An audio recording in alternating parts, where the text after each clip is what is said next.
For more details on this ongoing crisis, let's turn to our guest, Acting Homeland Security Secretary under President Trump, Chad Wolf. Chad, welcome to the program. Thanks for having me, Mike. First, your reaction to what we're currently seeing at the southern border. Is the problem getting even worse? Well, it's clearly getting worse, and I think you just have to look at the numbers month after month. You see the number of illegal apprehensions continue to soar and rise. And again, look, it's a direct result of the policies of this administration. When they exempt family members and they exempt minors from Title 42, or they close down the Remain in Mexico program and the asylum cooperative agreements and everything that was in place to keep this border under control in an orderly process, and they tear it all down. It's a direct result of the images that you're seeing today and just the mass illegal migration that we see. It's because of policies that are set in place. When you tell individuals and groups that if you make it across that border, if you wade through that river and you make it to the border, you will be released into an American community within days, maybe hours. Well, guess what? You're going to continue to see historic numbers come across. And so the Biden administration doesn't seem to care about that journey, that dangerous journey that they make through Mexico or across that river, and the type of repercussions that occur to these folks. Again, they just continue to welcome them into the country, and I think that's the wrong approach when you're talking about illegal behavior and you're talking about enforcing the rule of law.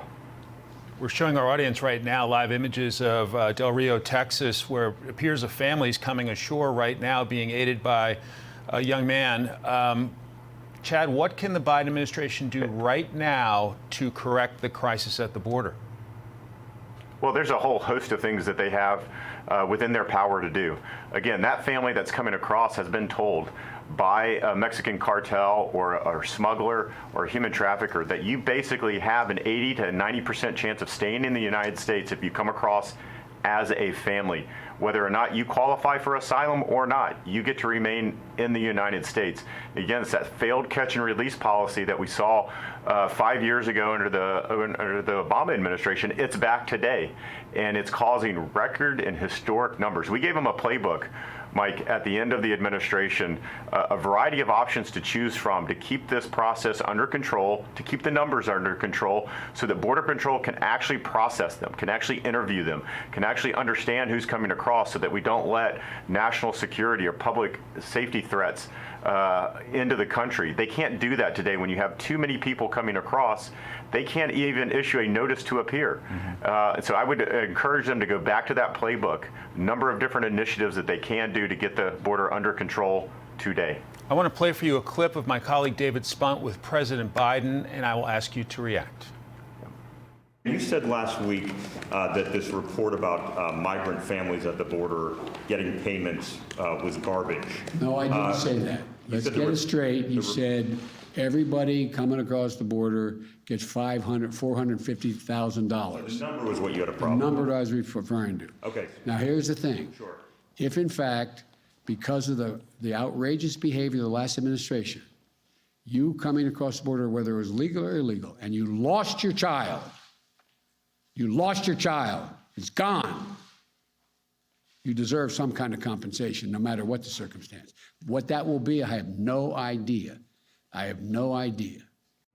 Pretty angry response there from the president. Chad, your thoughts?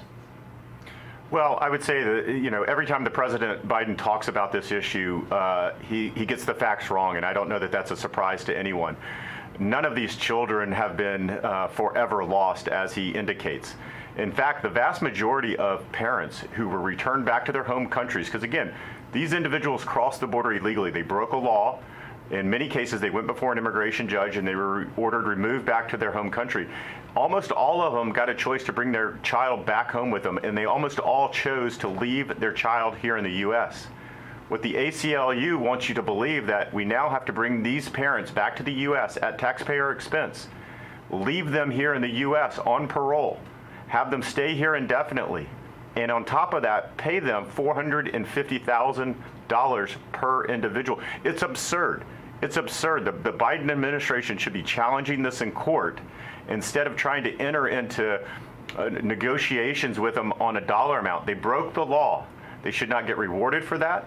It's going to encourage more illegal behavior on that border if this goes through, and it's patently unfair.